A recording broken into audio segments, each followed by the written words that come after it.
welcome to the Faith and Science Podcast. My name is Tyler Bublitz, and welcome back to the fourth Sunday of Easter for the week of April 22nd, 2018. This is a podcast where we go through the upcoming week for the ELCA Church, their readings, and look at them from a faith and science perspective, and how these two can come together. As a forewarn, I am not an ordained minister, but my shameless plug is I use Working Preacher to help give me a lot of guidance in the going through these texts, and they're a great resource. If you haven't checked it out, I would highly recommend it. But I'm excited to be back. I'm out of the upper Midwest, and we just had a huge spring snowstorm that everybody was essentially just seemed like it was either one, super perturbing people, or two, it was going to be the end of mankind. And outside of slowing some things down this last weekend, it really didn't do that much except give us snow. And I enjoy kind of seeing this. I enjoy kind of seeing this curveball that God gives us on a week-to-week basis. So, I'm excited. I hope you're excited. I hope that you're excited to have a great week as you prepare for leading, whoever you're leading, or preparing yourself just for the upcoming week in the church. And I think it's an interesting, fun little text to kind of get into this week. Our gospel text is out of John, chapter 10, verses 11 through 18. This is kind of the Good Shepard Sunday. So this is very much of a good shepherd talking about how a good shepherd will lay down his life for his sheep. And because how much he cares and loves for his sheep. Whereas a hired hand, that's not necessarily the case. And we kind of get this beautiful, beautiful passage where we just we soak this in. It's the warm, fuzzy feeling of what we want, God to be in our lives and what we want the faith to be. And I have an interesting comparison I've come up with this week with this, and I really kind of want to dive into that a little bit. The first reading, again, is going to be a second piece I want to kind of get into because it's a really great piece, and I wish that we're going to actually spend more time on this. It's from Acts chapter 4, verses 5 through 12. And like we talked about last week, as we're working through Easter here, this Easter season, we will be dealing with Acts instead of having an Old Testament reading, which is good. I think it's a book that hasn't get enough attention, but I would also say I wish this Sunday there was an Old Testament reading, and I'll get into that. But it's this text where we have Peter and John are in front of Copernicus and the high priest family in Jerusalem as they have just healed this man from last Sunday outside the temple. And they're kind of questioning him. And Peter kind of goes through, after being filled with the Holy Spirit, as it states, kind of explaining how you put to death Jesus Christ of Nazareth. We are just fulfilling the mission of what he is. And starting in verse 11, this is Jesus, the stone that was rejected by you, the builders. It has become the cornerstone.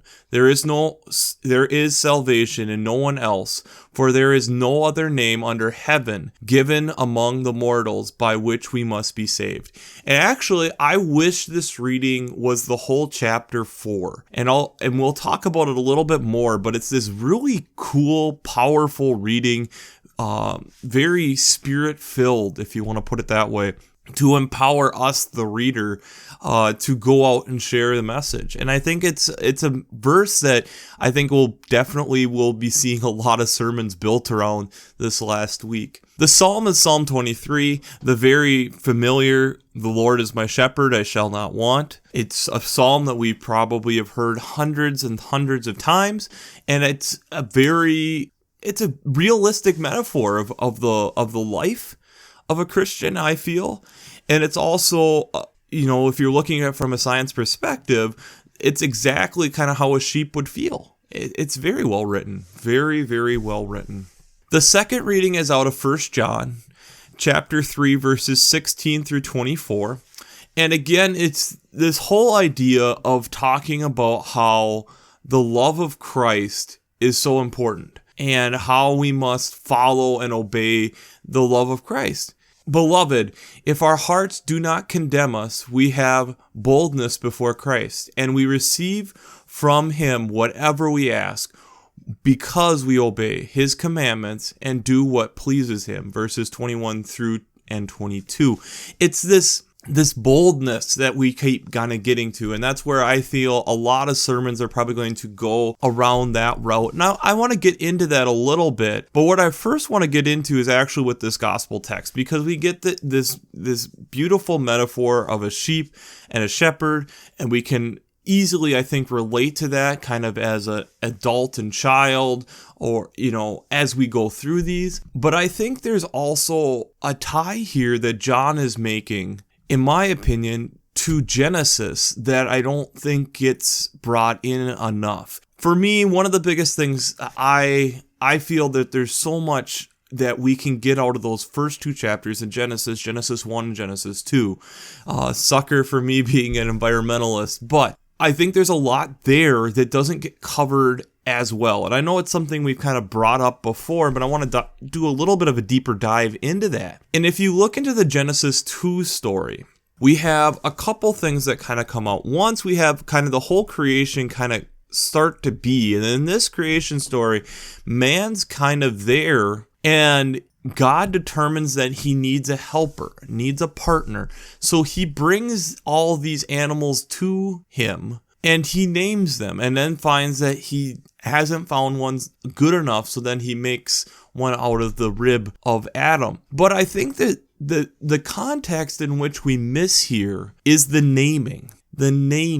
And the reason I bring this up, I actually had a friend of mine had her son doing a project, and so asked me some questions, and it was actually talking about illegal poaching. And I kind of got into this because I know that they have the faith background, and so I kind of dove into this a little bit, talking about what a gift it was for us, one, that God gives us this responsibility of naming the animals. Think about it in the aspect of, if you go through a whole pregnancy and went to, where they decided, okay, it's time to name the child. What are you going to name the child? And you said, well, I'm going to wait until the child's old enough, and the child's then going to choose the name, and it'll let you know. It's just a little bit awkward, a little bit weird. It's one of these things where, if you think about it, God does 99% of the work, and we get to name the animal.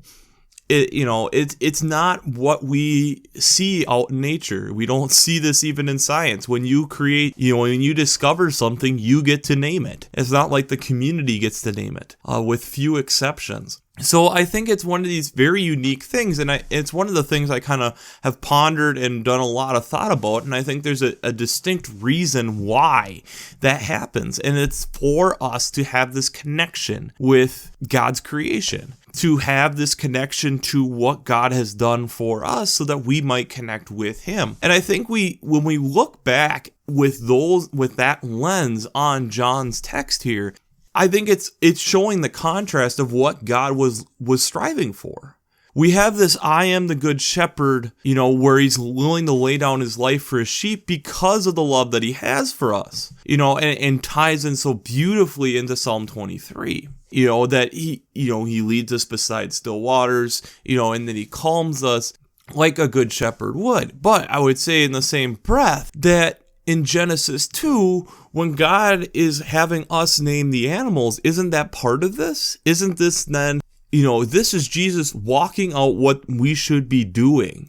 And then you reflect back on that and how you can argue without, I think, too much of a strength. We've failed. We do okay at it, I think is putting it lightly, but we have struggled with this idea of being able to connect with nature. And again, it's this passage of trying to connect with God, but I think it's also this passage of trying to understand all of God's characteristics. And I think if we're going to look at a beautiful sunset and be able to say, well, look at the creator, look at his painting, then we need to be able to say, look at these trees, look at these designs, these blueprints that we're seeing consistently around us, and admiring that and appreciating that. And so I think it's a great thing to kind of ponder and think about. And actually, I want to start something new this week. To be perfectly honest, I just opened a Twitter account for the podcast. I don't have a logo, don't have any followers, so feel free to follow. It's Faith and Sci Pod. So Faith and SCIPOD,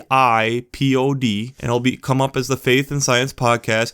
And tweet at me, where do you see God? What are the different ways that you see God? And I would even say, if you're in the upper Midwest in this time of snow, where are you seeing God right now? And if you're around the world, where are you seeing God right now? I want to kind of start this kind of interaction, kind of having these questions. I know it's something I kind of harp onto, this whole big idea. I would love to hear different ways that you guys are seeing God out in wherever you are. How are you seeing God? And then I'm going to get into this Acts reading, which I think spend some time and read the whole chapter, because I don't think we really get the whole story. At least read through verse 22. I would read verses 1 through 22. We get the whole thing of, Peter and John are coming before these religious leaders of Jerusalem after healing this. And we get the end then of Peter's speech. And I would argue 13 through 22 are as important as that other context, because they find that there's really nothing that they can do, and they're just trying to suppress the word. And I just find it really interesting, as we've talked about so many different things in the past. We've talked about how at times science is the opposite, where we're so worried about getting the word out so quickly that we've made some errors along the way. And if you think about it, there's a lot of things where that's not the case. If you actually want to look into one of the interesting things about, I know I'm going to bring up one of the big crunchers with faith and science, Darwin. His Evolution of Species paper, he sat on for actually quite a while, and had told his wife that this is something to publish after I'm gone, as essentially his retirement gift for her, or as his death gift to her, if you want to put it, knowing that it was going to change how things were looked at, and had the ability at least to help her survive after he's gone. So it's these ideas, if you think about it, this is kind of weird. And if you think about it, in the world that we're in, we're Facebook's on trial right now, questioning where are we getting our news from? Where are we getting our stuff from? And to have, in a way, you're looking at what we're experiencing right now happening in Acts, that they're feeling threatened by what's going on. And I know it's something for me that I don't know what is all going on right now, and there's parts of me that feels, what should I feel about everything that is going on worldwide, not just even in the United States, worldwide? What is all?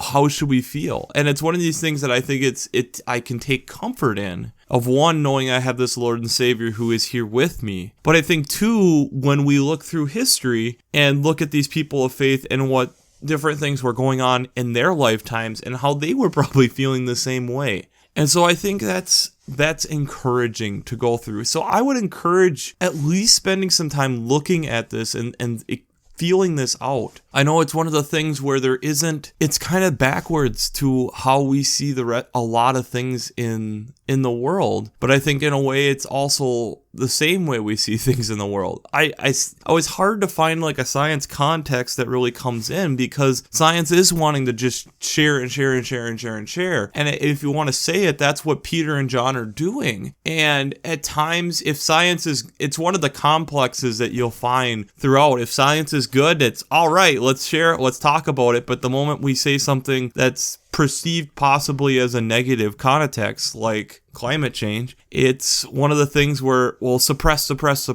and science is wrong. But science is great if it's helping me. And if you think about it, it's actually a very similar context here, coming off the top of my head, of kind of what's going on here. They crucified this man. They were trying to suppress the culture and what was going on in Jerusalem that week.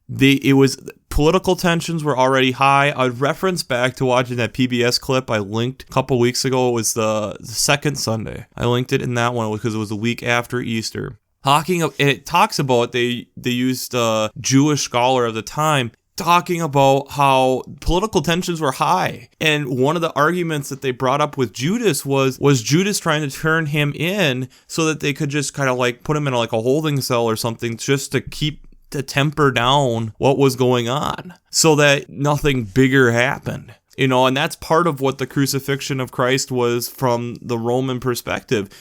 Tensions are high. This guy's been doing some crazy stuff this week, and let's get rid of this guy. And then it comes back here in Acts how, okay, they killed him, and then these guys that they get recognized as ordinary, uneducated and ordinary men out of verse 13, but that were companions of Jesus, and they're using his name to help this man. And so they don't know what to fully feel. They thought they took care of this problem. It's one of these things too. It's, you can easily have the love context and how Christ loves us story come through. But I think there's also a deeper meaning that can come out of, especially this Acts reading, that can really speak to what is going on right now.